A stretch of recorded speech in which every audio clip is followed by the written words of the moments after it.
I have spent nearly my entire professional life positioned in the front row of the political theater, watching with a critical eye as those in power attempt to navigate the treacherous waters of public scrutiny and high-stakes interviews. Over those decades, I have seen it all. I have watched seasoned world leaders break out in a cold sweat under the pressure of a single-pointed question. I have observed them masterfully dodge inquiries, deflect blame with practiced precision, and desperately scramble to pivot the conversation when the reality of their own failures became too uncomfortable to face. I have stood by as prominent figures from every side of the political aisle stumbled blindly through even the most fundamental questions regarding their own signature policies, appearing lost within the very frameworks they claimed to build. However, I must tell you with complete sincerity that after everything I have witnessed in the volatile landscape of American politics, and after everything we have endured over these past several tumultuous years, what I recently observed coming out of Canada truly stopped me in my tracks and forced me to reconsider what leadership actually looks like in the modern age. This wasn't your typical political interview. This wasn't some carefully managed media appearance designed to avoid controversy.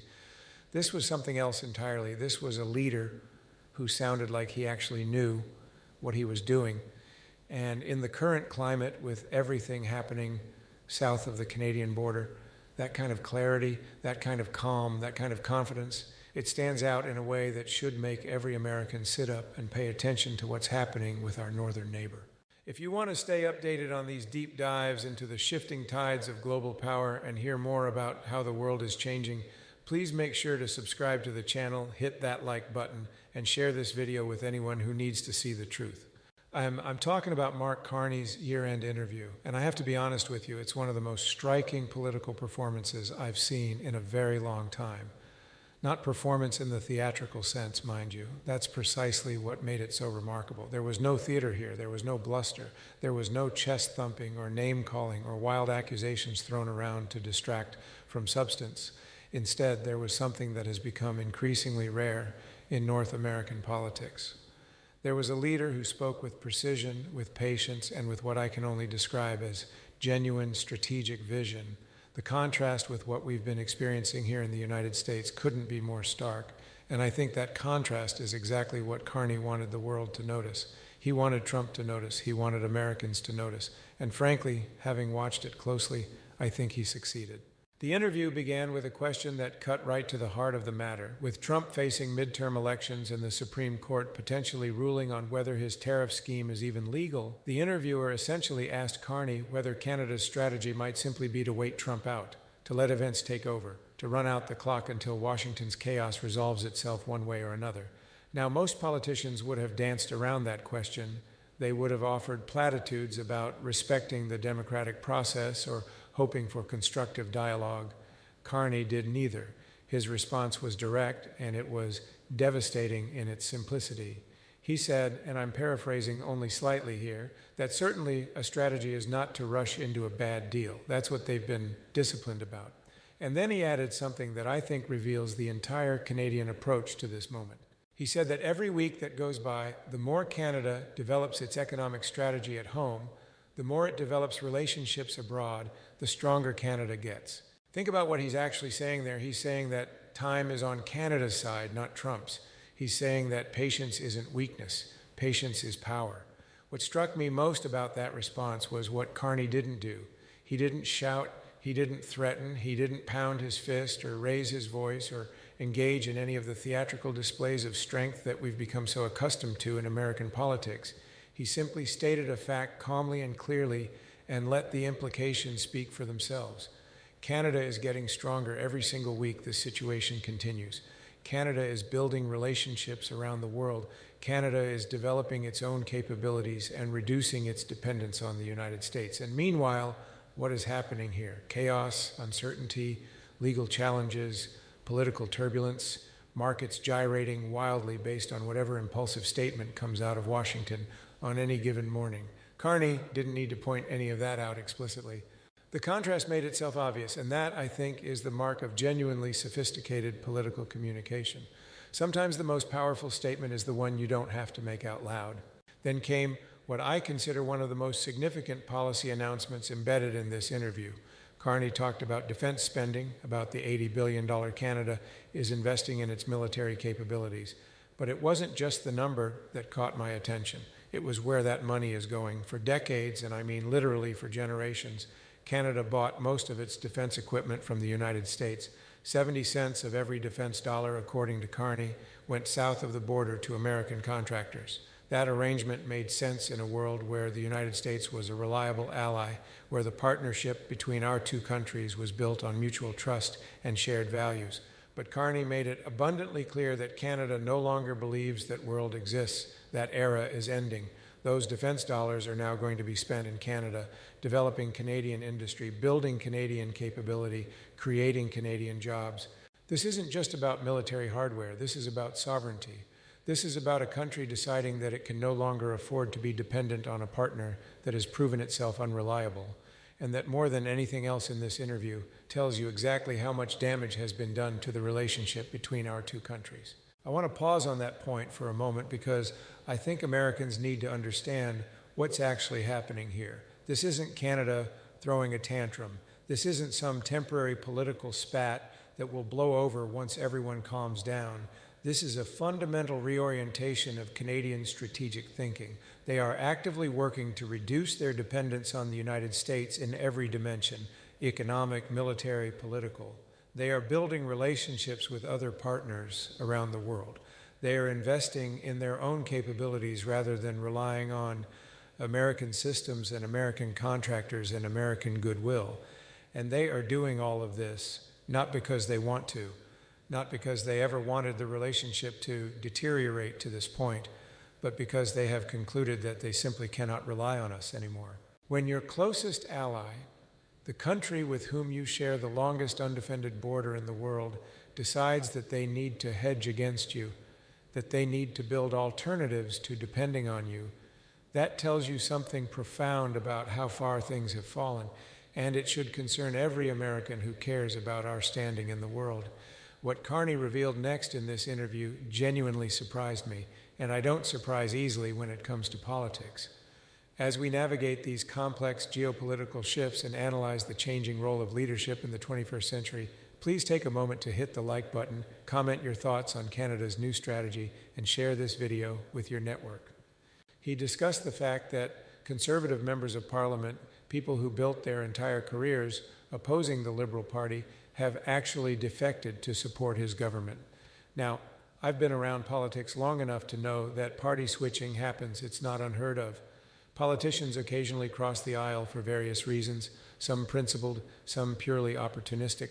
But the way Carney described what's happening in Canada right now suggests something much more significant than typical political maneuvering. He made it clear that these conservative MPs weren't lured or courted in the traditional sense. They came willingly. They approached his government, not the other way around. They were attracted, as he put it, by what the government is actually doing. That distinction matters enormously. When opposition politicians voluntarily abandon their own party to support a leader from the other side, it tells you something important about the political gravity in that country. It tells you that even people who might disagree on policy, who might have spent years fighting against the Liberal Party on ideological grounds, have concluded that this particular moment requires something different. They've concluded that Canada's situation is serious enough that partisan considerations have to take a backseat to national interest. I found myself reflecting on what it would take for something similar to happen here in the United States. Can you imagine Republican members of Congress voluntarily defecting to support a Democratic president, not because they were promised committee assignments or campaign contributions or any of the usual inducements, but simply because they believed the country needed steady leadership in a moment of crisis?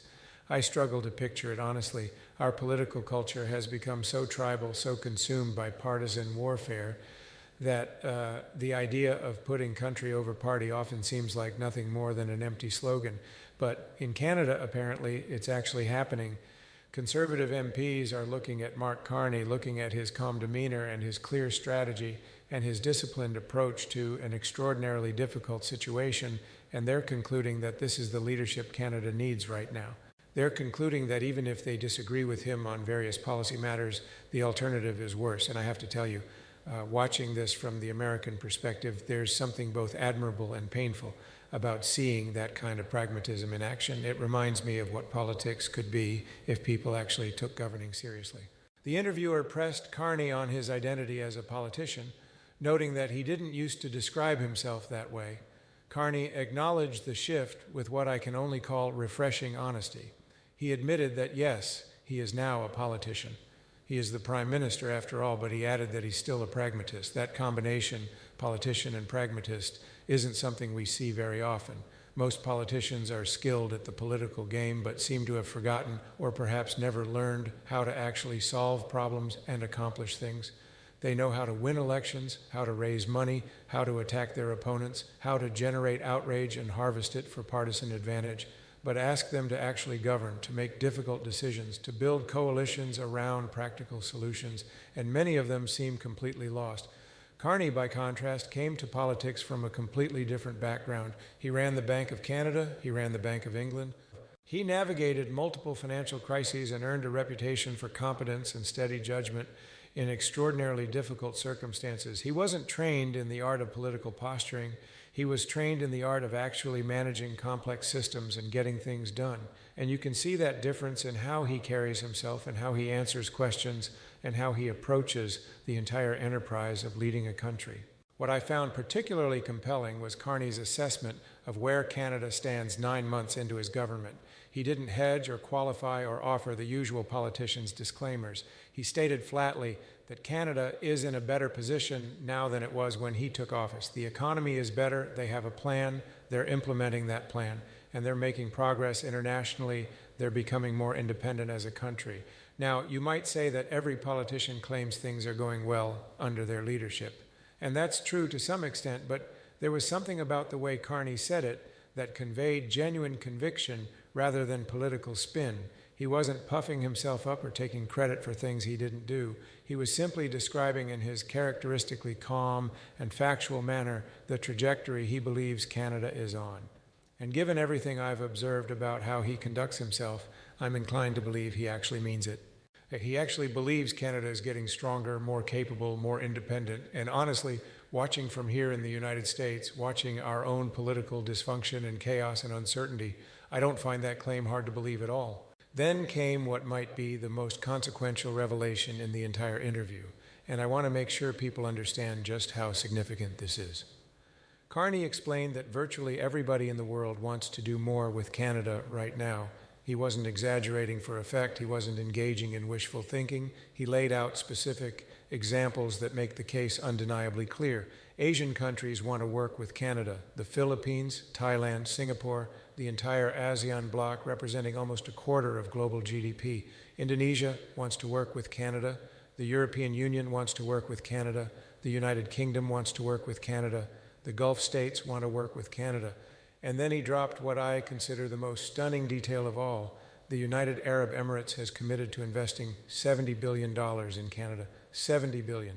And according to Carney, Canada didn't even ask for it. They volunteered. They came to Canada because they want to be partners with a country that has what the world wants, that has values the world respects, that offers reliability and stability and predictability at a time when those qualities are in desperately short supply.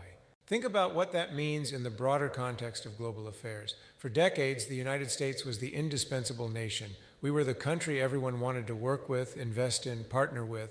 Our stability, our rule of law, our predictable institutions, these were our greatest strategic assets. They made us attractive to allies and investors alike. They gave us leverage in every negotiation because everyone knew that a deal with America would be honored, that American commitments meant something, that American institutions would outlast any particular administration. But what Carney is describing suggests that calculus is shifting in real time. The world is looking at Trump's America and seeing chaos, unpredictability, tariffs imposed on a whim, allies treated like adversaries, fundamental norms violated on a daily basis. And then they're looking at Canada and seeing something very different. They're seeing stability, they're seeing reliability. They're seeing a government with a coherent plan and the discipline to execute it, and they're making rational decisions based on that contrast. They're choosing Canada not because Canada is perfect, not because Canada has suddenly become a superpower, but because Canada is offering something America no longer seems capable of providing: trust. I want to spend some time on something Carney said that really crystallized the shift in Canada's global position, because I think it illustrates just how dramatically the landscape has changed. He talked about the coalition of the willing supporting Ukraine. Now, that phrase, coalition of the willing, has a particular resonance for those of us who remember the lead up to the Iraq War. Back then, the United States assembled its own coalition of the willing to support that military intervention. We were the ones doing the assembling. We were the ones setting the agenda. We were the indispensable nation around which other countries organized themselves. But look at what's happening now. There's a coalition of the willing supporting Ukraine, and the United States is not a member. Let me say that again, because I think it bears repeating.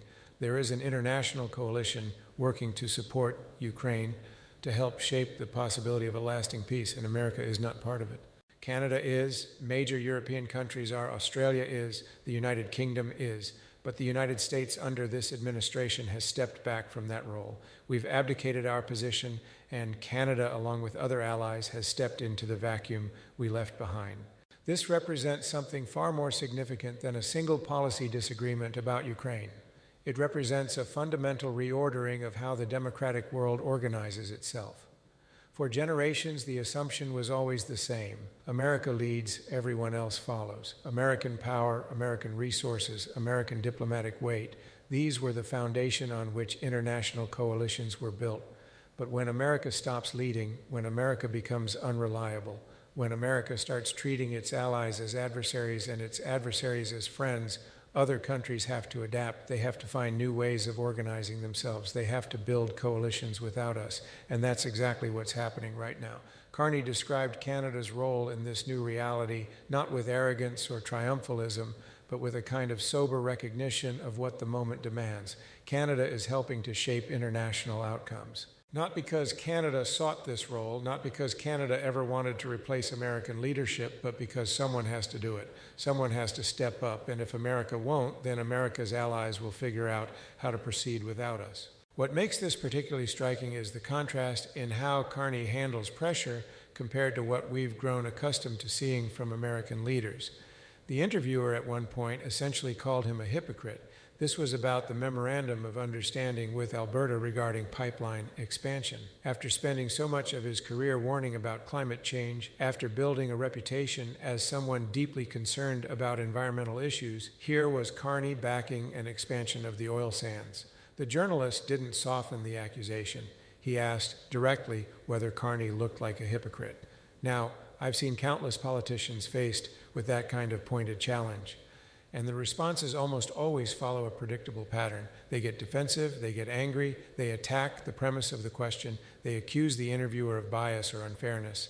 They do everything they can to avoid actually engaging with the substance of the accusation.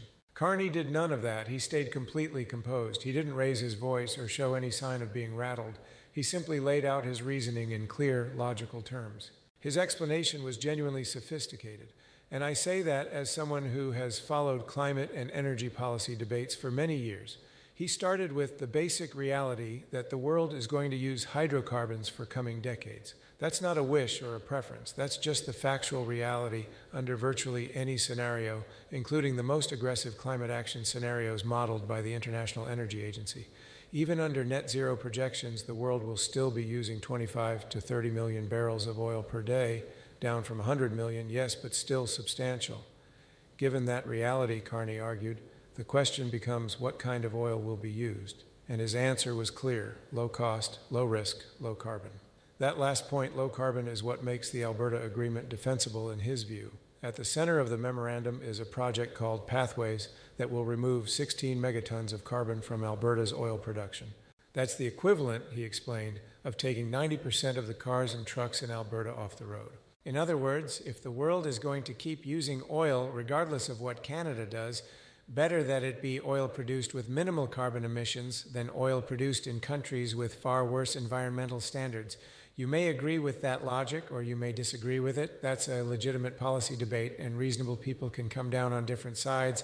But what you cannot deny is that Carney clearly knows what he's talking about. He wasn't winging it. He wasn't making things up. He wasn't trying to change the subject or attack the interviewer for asking an uncomfortable question.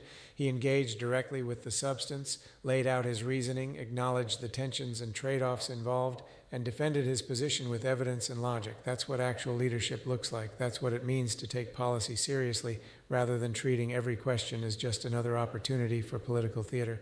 And watching it from here, watching it after years of American politics dominated by bluster and bullying and proud ignorance, I found it genuinely refreshing. I found myself thinking this is what it looks like when a country is led by someone who actually understands complex issues and can articulate coherent strategies for addressing them.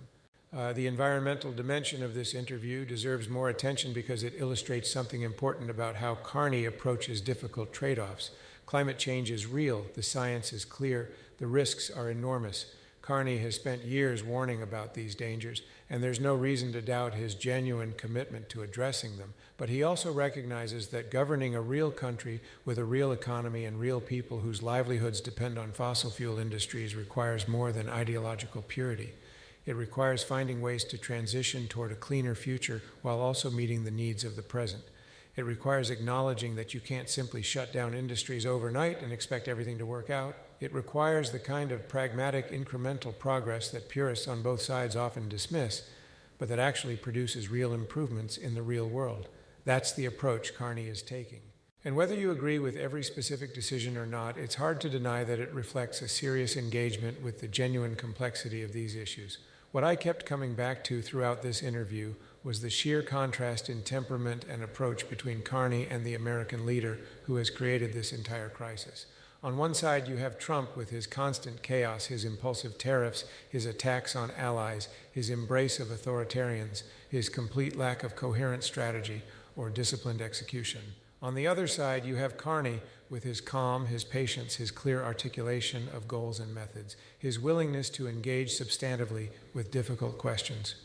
It's not just a difference in policy, it's a difference in fundamental approach to leadership. Trump seems to believe that strength is demonstrated through volume and aggression, through dominating every interaction, through never admitting error or uncertainty. Carney seems to believe that strength is demonstrated through competence and consistency, through having a plan and executing it, through building genuine capabilities rather than just talking about them. These are fundamentally different visions of what leadership means, and watching them play out side by side, it's hard for me to see how anyone could look at the evidence and conclude that Trump's approach is producing better results.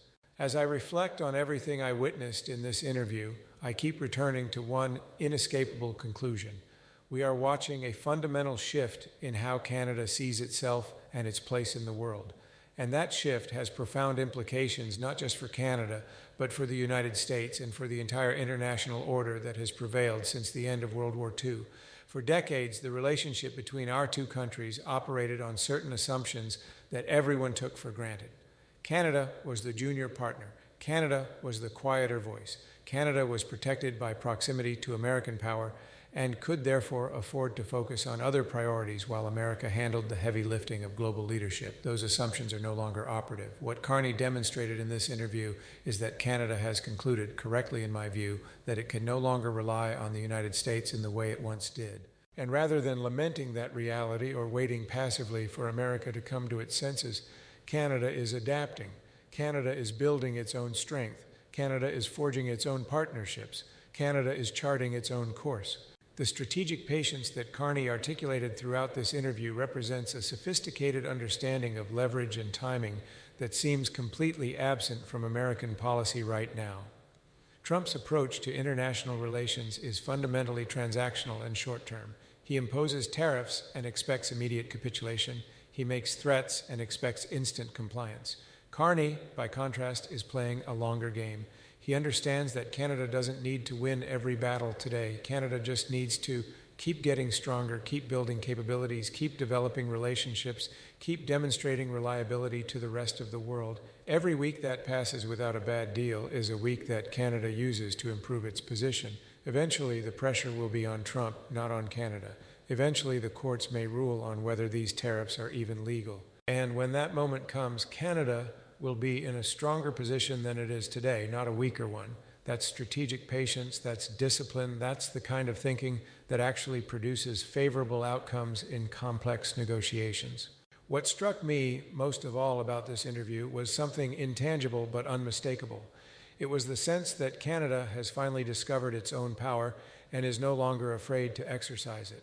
For so long, Canada was defined in relation to the United States. Canada was the kinder, gentler version of America. Canada was always compared to America, always measured against America, always understood primarily in terms of how it differed from its larger neighbor to the south. But what I heard in Carney's interview was something different. This was a leader who wasn't defining Canada in relation to anyone else. This was a leader who was describing what Canada is, what Canada wants, what Canada is building on Canada's own terms. That's a profound shift in national consciousness. That's a country that has grown up, that has matured, that has come into its own. And frankly, it should give every American pause. Because if even Canada, our closest ally, the country with which we share the longest undefended border in the world, has concluded that it needs to chart its own course independent of the United States, what does that say about where we stand in the world? The interview ended, but the implications continue to resonate. Canada sounds different now. Canada sounds confident and clear and purposeful. Canada sounds like a country that finally understands its power and is ready to use it. Meanwhile, we have chaos, we have unpredictability. We have a leadership style that mistakes volume for strength and confusion for strategy. Before we wrap up this deep dive, please make sure you've subscribed to the channel and click the notification bell so you never miss an update on these critical global events. If you enjoyed the analysis, please share it and leave a comment below. Watching Carney's interview, watching the calm competence on display, watching a leader who actually seems to know what he's doing, I found myself hoping that we might someday find our way back to that kind of leadership ourselves, but hope is not a strategy, and right now it's Canada that has the strategy.